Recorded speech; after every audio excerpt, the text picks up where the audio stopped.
We're here at the Tucson Festival of Books in 2019 interviewing author Robin LaFevers. At what point did you know you wanted to be a writer and believe you could be published? Well, I first knew I wanted to be a writer when I was 8 years old. I had just finished reading The Lion, the Witch, and the Wardrobe, and it was the first time I had read what I knew of as a fantasy. I had been read fairy tales before, but I kind of thought it was like historical fiction or something. I don't know. But and when I realized that C.S. Lewis was a writer who got to make things up for a living, I thought that's what I want to do. But at 8, I had no conception of what being published meant. And even though I did really well in writing in school throughout my school career, when you're a senior or junior, everybody starts asking you, "What are you going to do? What are you going to do?" I said, "Oh, I'm going to be a writer." And they said, "Oh, no, that's not a good job for you. There's too much rejection. There's too much competition. You won't make any money. It's really not a good idea." So I, being young and my dad was paying for college, I said, okay. And I actually didn't even think about publication until much later when I started writing when my kids were little. I was looking for something to do to keep myself from kind of going crazy. I was staying home with them. And I thought, I get to do what I want now. I'm an adult. My dad's not paying for college. I can do what I want. So, and that's when I started realizing this is something I could do, and it's something I could do for publication. Hi, I'm Kate. Are you friends with other authors or part of any writing groups, and how does that impact your writing process? Oh, that's a really good question. So when I first started off, I was actually part of a writing group, and that, well, actually, let me back up. When I first started off, I was part of an online writing group, and I actually earned a lot from that. We had an amazing author as a teacher, and we would have critiques every week. Somebody would post a different scene, and that teacher taught us so much about the basic craft of writing. But we weren't like reading everybody's books. And then I had a real life critique group with a bunch of children's authors, and that was fun to get together and meet everybody and hear about what they were working on, but it was a little bit less helpful. It was a little more, critique groups, it can be really easy for people to get inspired by your idea and then think how they would write it rather than help you tell the story you're trying to tell.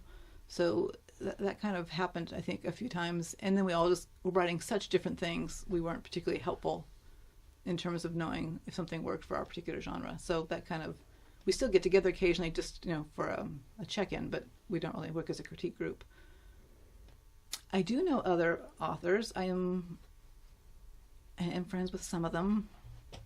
I'm trying to think.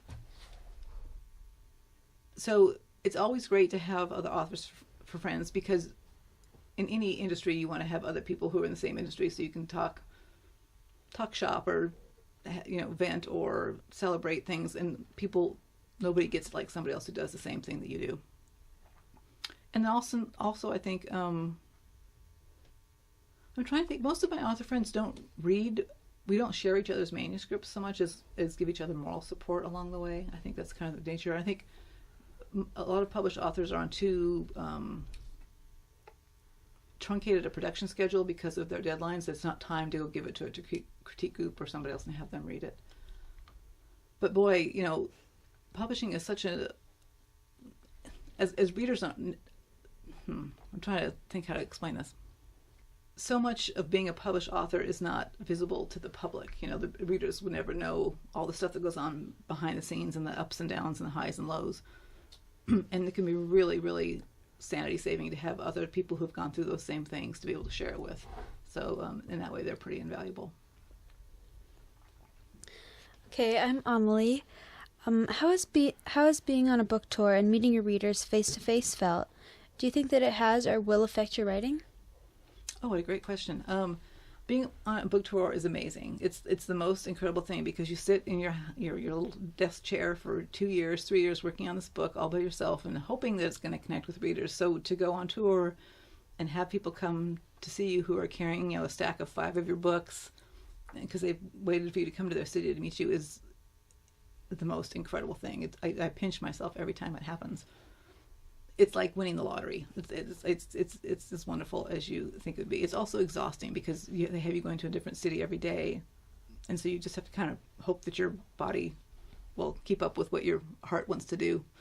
Does it affect how I write differently? I mean, that's a good question. I would say, if anything, because these are all readers who have read the book and really connected with it, it strengthens my resolve to keep writing what I am writing. It helps take away the doubts that I might be feeling when I sit by myself too much and I overthink it and think, well, I don't really, is this the right thing I should be writing? Should I take it in this direction? Or maybe nobody's really liking this. So to actually get to meet with readers and hear how much it has moved them makes me go, okay, no, you're on the right track. Let's keep doing this. Hi, my name is Keiko. Going off of all these writing questions, what advice would you give those who want to become a published author? What advice would I want? Okay, so what age would those be who I would be giving advice to? Like teens? Sure. Okay, so the first thing I would say is give yourself permission to write. I think it's easy to think we give ourselves permission, and then it's hard to feel, I think for girls especially, it can be hard to feel like what we have to say matters, or that we have a right to take up pages in the bookstore or pages in the publishing community. And so I would say give yourself permission to write and to be assured that what you do say matters, what you have to say does matter, and that you do have stories inside you and truths that the world needs to hear. You might not get published at 20. I know there's sometimes on social media I'll see sort of a big panic among young writers thinking, oh my gosh, I'm 25 and I haven't published yet. How am I ever going to be successful? And it's like, wow, being published under 30 is kind of the exception. And under 25 has certainly been the exception, although they tend to be more high profile when it happens. So not only to give yourself permission to write, but also give yourself permission to not rush. Don't rush the process. Don't rush it on your life cycle. I mean, if you get published you have just as great a chance of getting published at 30 or 40 as you do at 23. So don't feel like there's this ticking time bomb that you need to meet. And the other thing is, truthfully, the more you've lived life and the more experiences you've had and the more times you've experienced grief and friendship and heartbreak and loss and joy and all those things, the richer your writing will be. Also know that it's a long learning process. Like, it's very rare to sit down and write a book and have that first book be published. It's more often a 5 to 10 year apprenticeship where you're writing manuscripts that go nowhere and you're getting feedback that isn't so cheerful. But that's okay because you're doing something you love, and just remind yourself that it's all part of the process. Stephen King, in his great book on writing, says we all have to write a million crappy words before the good words come out. And other people say, you have to practice for 10,000 hours. So recognize that probably is true to a certain degree, and be patient with yourself as you go through the learning process, and don't let perfectionism spoil the joy of creating or writing. Can I ask a follow-up question real quick? You can. Did you ever have the fear that you, at 25 or younger, that you would never get published? No, I didn't. And I actually think that's sort of a phenomenon of the social media age. Because even 10 years ago in publishing, that wasn't really a thing. There weren't people thinking that if you weren't published by then, you weren't ever going to get published. I really think that's kind of a byproduct of Instagram and YouTube and Twitter. So it didn't really occur to me there was a ticking clock on that. The other thing I'll add is, for women especially, we want to have it all. And I get that, and the thing is, we probably can have it all. I'm not here to tell you can't, but you probably can't have it all at once. So there's going to be some things you want to do in life, and some things are going to be, like if you want to be a parent, you only have a certain biological window where you can do that. So sometimes that will take precedence. Sometimes you have to choose. So just because you can't do something before you have kids doesn't mean you can't doing it after you have kids or while you have kids, or just, you guys have got a long life, 70 to 80 years of productive life there. So don't feel like you have to squeeze everything into a 15-year time period, because you just don't. There's plenty of time. Plus, you have to hold out something for later years so you have something interesting to go to and be excited about and look forward to. All right, switching topics. Is there a specific reason, such as a personal connection, that influenced you to write in medieval Europe? I've always been fascinated by the Middle Ages, and I really don't have a good explanation for it, except that I did grow up thinking fairy tales were historical fiction, and they always felt like they were set in the Middle Ages.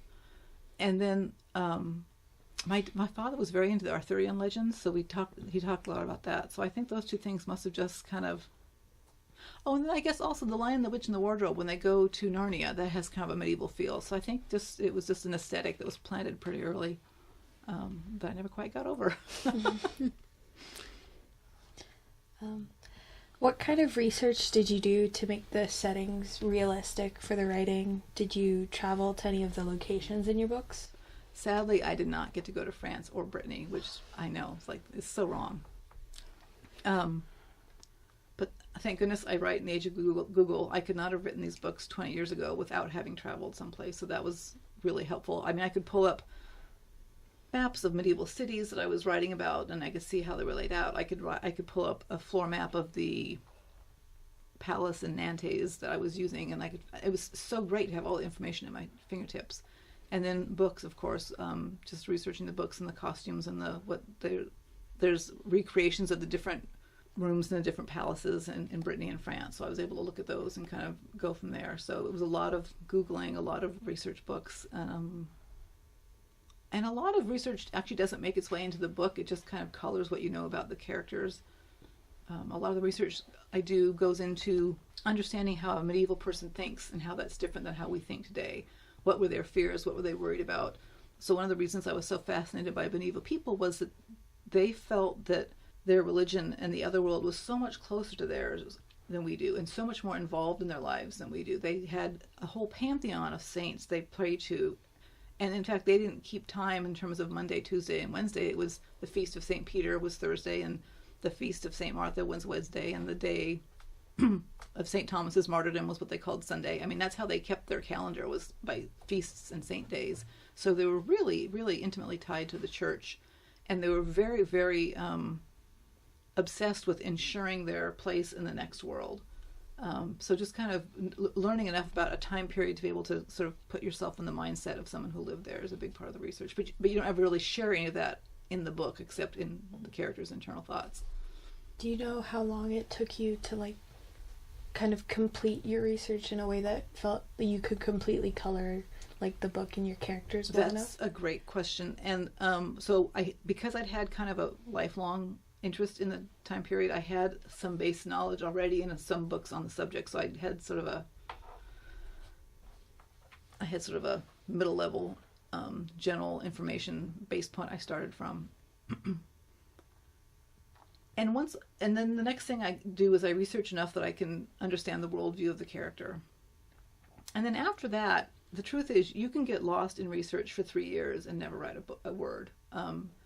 So I usually just start writing and then see what I bump into that I don't know. So I could be writing along, and maybe I have a scene where they're going to travel from one point to the other. I have to think, well, gosh, did they have cart? Did they travel by cart, or did they travel by horse? And how long did it take? And what were the roads like? So then I'll either put a bracket in there and say, go research medieval travel, or I'll stop, depending upon how much momentum I have, I'll stop then and go research that for a day or two and then come back and fill it in. But if you wait to know everything you need to know about a story to start it, you will probably never start it, because there's so much to know, and you don't even realize what little details you'll need to get into the story, and you think, oh, how would they do that?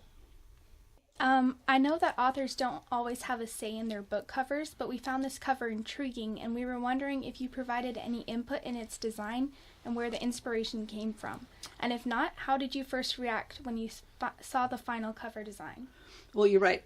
Authors don't normally have very much input in their covers, but I'm very lucky in that my publisher does consult with me pretty closely. And we knew, because it was featuring Sabella, because of her previous history in the earlier books, that it should probably have a knife on it because of who she is. And then they gave it to the cover artist they had selected, named Belelis, and I told them some other thematic elements in the books, like a crow feather was going to play and the pearl and stuff. And then they gave just the list of the words to him, and he came up with this amazing design. We did have one version, the first version they came back with was all black, and there wasn't a pearl, and it was so sharp and angular, there was nothing on it that said to me that it was a female-centered book. So they softened it up a little bit, the edges of the feathers and the pearl and the chains, and so I think that's pretty clear now. It involves women. But I loved it. It was so different and so just so compelling to me, just so. And if you guys have the arcs, so you haven't seen the real book, is like they made it multi-textured, so everything that you see visually has a texture to it, which was really fun. It feels good to hold. I'm Kristen. Why did you decide to focus on these two specific characters from the His Fair Assassin series? Oh, gosh. Well, after writing the last book in the first trilogy, Mortal Heart, I had been putting off some ergonomic issues I'd been battling for the whole writing of the trilogy, and my upper back and my neck was really uncomfortable, so I knew I had to get some physical therapy to do that. So and it ended up being a long, tedious healing process, but I found myself often lying flat on my back, like not being able to do anything. And one day as I was doing that, a voice started talking in my ear, and it was Sabella. And she was going, "So what are you doing, just lying around?" I said, "Well, I'm recovering from all the books I wrote about you guys." She goes, "Well, I have news for you." And she goes, "My story's not done. And I first need to assure you this is normal for me. This is how I hear my characters as they start talking in my head." And I said, "Well, tell me what you mean." And Sabella has had a very, very, very dark past. And if you've only read Courting Darkness and not read Dark Triumph, it hints at how dark her past is, but it's probably even darker than you imagine. So, and her point was, and she was correct,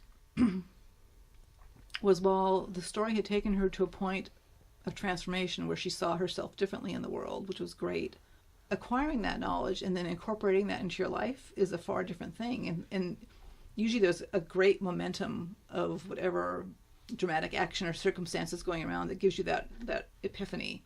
But once that's over and your adrenaline's no longer pumping through your body, how do you hang on to that belief that you're not who you thought you were, that you are something better than you've been told all your life? And how do you hang on to that when the whole world still tries to see you in that same way? And I realized actually that's maybe the harder part of the journey. So I thought, you're right. I didn't finish your story. I'm sorry. She goes, plus there's my sisters and my brother's still out there. And I thought, okay, you're right. I get it. And then in my other ear, this voice goes, and don't forget about me. And I was like, who are you? And the voice said, well, remember in the book 3 when you mentioned the 2 girls who were sent away to the French court at 12? We've been here for 5 years and we haven't heard from you, and I want you to get us out of here because I'm going to go crazy and I'm going to do something you don't like if you don't get me out of here. And I'm like, oh my gosh. So all of a sudden I had these 2 voices with 2 stories going on, but they were all taking place in the French court. And so I still wasn't able to write. That was a frustrating thing. So I bought one of those little recorders and started trying to talk in there so I wouldn't lose the ideas. And I can't remember if there was a second part of the question. I'm sorry. Oh, no, that was it. Okay. In what ways do you relate to Sabella and or Genevieve? That's a great question. What I love about Sabella is how unabashedly angry she is. She's been dealt a pretty crappy hand from the universe, and I love that she is angry about it and she's pissed off about it, and she doesn't care who knows it. And I think women have a really hard time being angry. Society and our culture spends a lot of time and energy telling us not to be angry, and I think for women being angry can be hugely freeing and transformative. It's like most women I know have something they have to be legitimately angry about, whether it's something somebody's done to them or society or our culture or some restrictions placed on them, whatever. And we just have been so taught to be afraid of that anger. But anger is what gives us the impetus to break free of those constraints that have been put on us without our permission. So I liked that about her. I really liked her anger. I liked her humor. I liked that even though she was incredibly angry, she also had a very wicked sense of humor and could still see the absurd. I liked that even though she'd had such a horrible past, she still had room in her heart to fall in love with someone like Beast, that she could see past his physical imperfections and recognize both a kindred spirit and also a much more compassionate heart than she had at the time. Genevieve, wow, Genevieve, what I love about Genevieve is she's so pragmatic. She just sees the world in such practical terms, and that she's kind of unabashedly ambitious. She has expectations for herself, and the convent has not followed through like they said they would, and she wants them to meet her end of the contract. You know, I was promised a bigger, better life. That's why I signed up for this gig. although of course make that in medieval speak. And she's not shy about saying, you know, come through with a contract or we're done. And as women, we're taught, again, not to be ambitious. You know, it's ambitious men, competitive men are ambitious and it's good, but women are, you know, they use all sorts of different words to refer to women doing the same thing. And it's just, I'm tired of that. We need to write stories where women can be ambitious just for ambition's sake, where they can want to be a hero for heroic sake, that they don't have to have really tragic, wounded pasts. They can also just come from a healthy family and want something better for themselves. I think we really need to challenge the different types of stories we tell about girls and women, because there's this really narrow definition of likability that we have. We talk about in YA of that heroine's not likable, and so people won't read her book. And it's like, well, that's such a narrow definition of what likable is. And let's kind of break that open a little bit and examine why. Is it, why do we not like women who are ambitious? Why do we not like women who are pragmatic? What's wrong with that? And usually the answers aren't very flattering to the people who are trying to make us believe that. I don't know if I quite answered your question. I kind of rambled. Oh, no, that was perfect. Thank you. Before I ask my actual question, is that what you kind of set out to do when you wrote this book, is to kind of redefine, like, kind of what we think women can and cannot be, or can and cannot do? Because that's kind of the common theme I found throughout the book. It kind of, like, kept showing that, like, Sabella and Genevieve both, like, were out there and they didn't want to hold back, and it kind of challenged, like, other books that I've read in the past. Yes, that was absolutely something I wanted to do. It also kind of astounds me that I'm writing a book set in the Middle Ages, and I've been working in the story world now for like 7 years, and that I can look in the news and see the news stories and realize we haven't come anywhere nearly as far as we should have for having these books be set 500 years ago, and it kind of enrages me. Or when I hear people not liking, like the Rey in Star Wars, that she got so much flack. It's like she was. I can't even find my words when I think about it. It makes me so frustrated. So yes, I was absolutely trying to challenge this narrow definition that we have, and let's open it up. Let's look at different kinds of girls and women. They have interesting stories to tell. Let's just crack that egg open and let that start telling stories of different shapes. That was like the worst set of mixed metaphors ever. But so we found the magnitude of your characters and stories somewhat overwhelming in the beginning. You found the what of Mike? I'm sorry, I missed the first word. The magnitude of characters yes. and stories, because you have the index of all the characters. Have you ever feared that the complexity of your stories would limit your readership? Absolutely, yes, and I'm sure that they do. One of the things. A couple I've seen. I don't actually read my like Goodreads or Amazon reviews too much anymore. But back before, when I did, I saw a couple that were complaining about, gosh, it was supposed to be about assassins, and all it was politics. But the thing that maybe people don't realize is that the word assassin means killing for political gain. The word is, to be an assassin is to be political. You cannot have assassins without politics. Otherwise, you just have a serial killer. So I pretty much, that's why there was so much politics. That's what assassins are involved in. The scary thing is I simplified the politics of the time. There were so many more political intrigues going on in real life, but I just had to cut half of them away because I knew that it was going to be ridiculous. The cast of characters in this particular advanced reading copy that you guys have is very overwhelming. We trimmed it and reshaped it and recategorized it for the published book because we realized it was a little bit too just a wall of characters. Like, oh no, how am I going to wade through that? So, but I don't know how to. That's one thing. As I sit down to write each of these books, I think, how can I simplify? What can I take away without losing the heart of the book? So I always try and trim out as much as I can, but there's a certain point at which it just can't be trimmed without it not being. Especially because I'm tying it to history. If I hadn't tied it to history, I could perhaps simplify it further. But yeah, that's just a risk when you write, I think, historical fantasy. There's one scene in the middle of the book where Sabella is communicating with the spirit of a recently deceased character, which was really quite moving. What influenced the writing of this scene?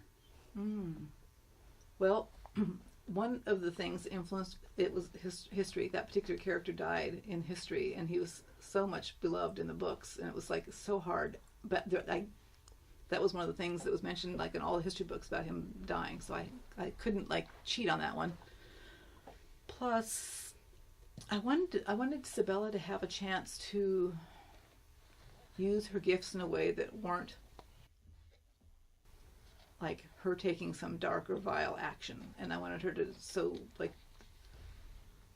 being able to be there when he died, and later being able to say goodbye because of her gifts. It was like putting a new face on her gifts that she hadn't really been able to use in that way before. So that felt really important for me to for her to start seeing that these gifts that she received from her father, that she's always perceived as being so dark and just very only slightly different from being evil, actually had a whole side to them that she hadn't explored yet, that were actually very much about grace and mercy and something sort of transcendent.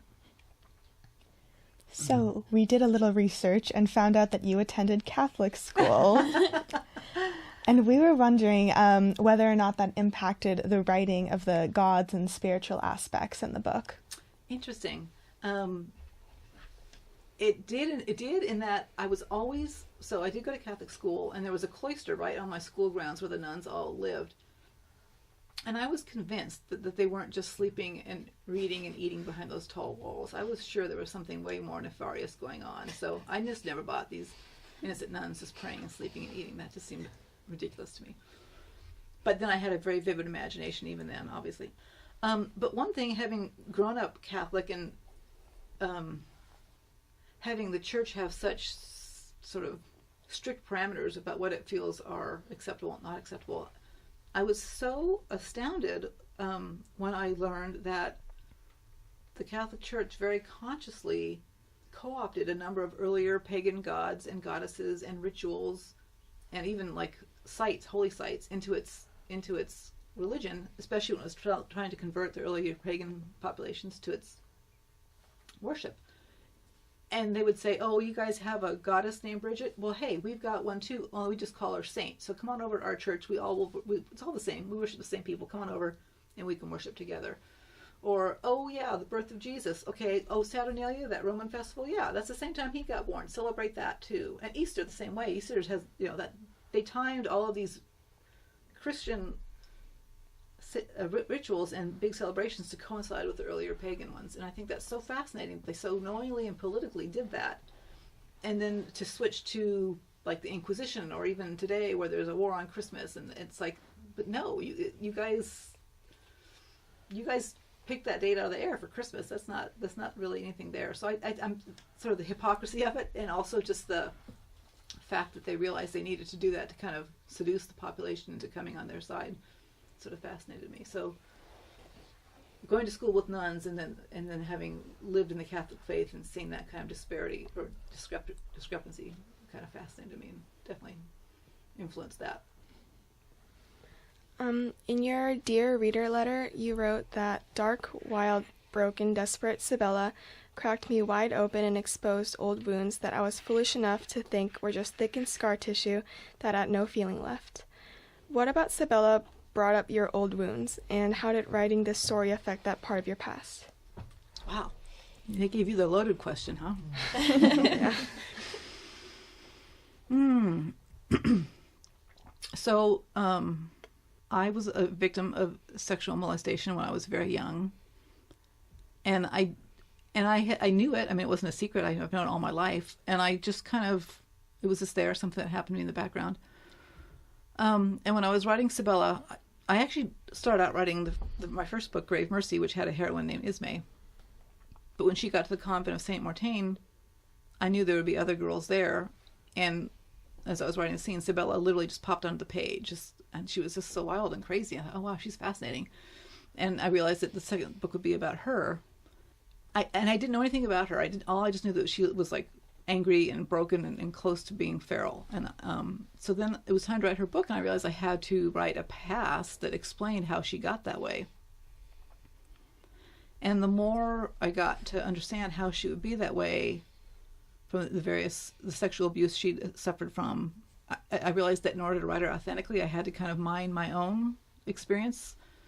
And I did not realize that there's a difference between knowing something happened to you and then kind of giving it the emotional weight that it needs and demands to be processed. So having to go back in the same headspace that Sabella was in, having to be hypervigilant, having to have that sense of being just coated by shame, just kind of reawakened all of that in myself. And I guess the politest word for it is it just kind of tipped me over and made me realize that, oh man, this is I have not dealt with this. So, and I didn't realize it at first. I thought I was just kind of nervous and anxious because the book was coming out, and then the next book was due, and then there was another book tour. So I just kept thinking it was like this external anxiety, but I literally like couldn't stop shaking. I wasn't sleeping. And so finally I just went to the doctor, and he said, nope, you've re-triggered childhood PTSD. You know, we need to take care of this. And so then I started on a therapy. As I started therapy, I started doing some physical therapy and some emotional talk therapy, just realizing. And I had never, when I sat down to write a book about assassin nuns, that was never even on my radar. I mean, if you had asked me if that was going to happen, I would have laughed at you and said, no, I would never do that. Why? So I think it's a good lesson how our truths kind of show up whether we want them to or not. And that one showed up when I wasn't least expecting it. And it was very unpleasant. But I'm also kind of glad, because I think that's what art and creativity is. It's a tool that we can use to better interact with our own lives and understand them better.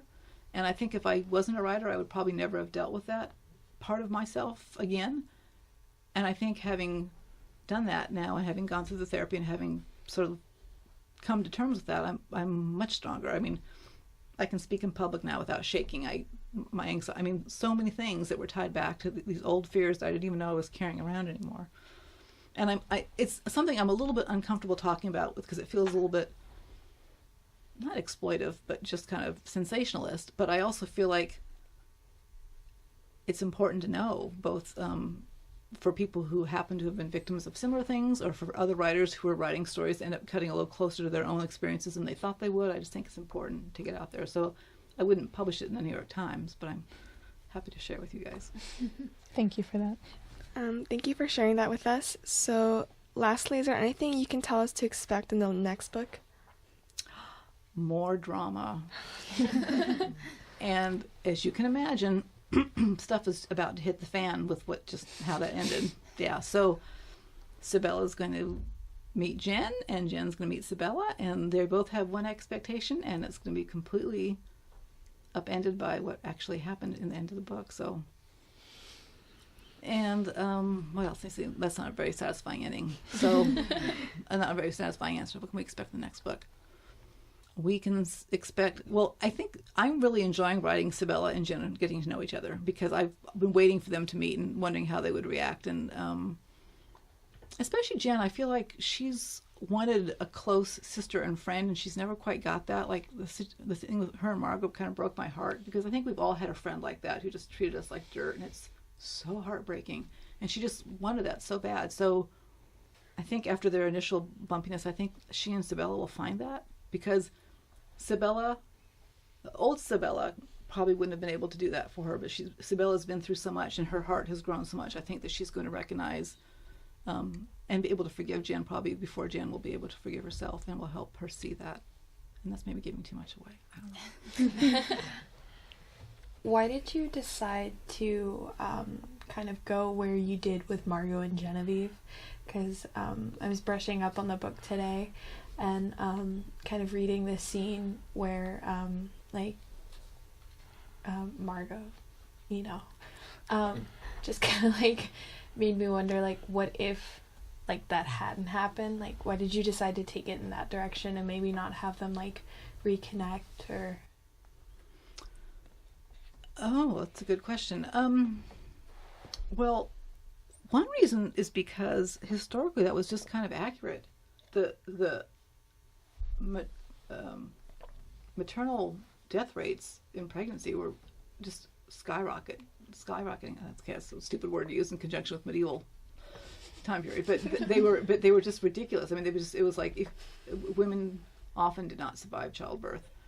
It was just a very, very risky thing. And as writers, one of the things we have to do is take our characters on a journey that is going to teach them the most about themselves. And honestly, it never occurred to me that Margo would live through that. That's the first time I've been asked that question. It's a really good question. Mostly I think it was because she made unhealthy choices that led her down this path where the risk was so high. And I think when we're young, we tend to think, even though we know the risks are really high, we tend to think, yeah, but it happened to everybody else, not me.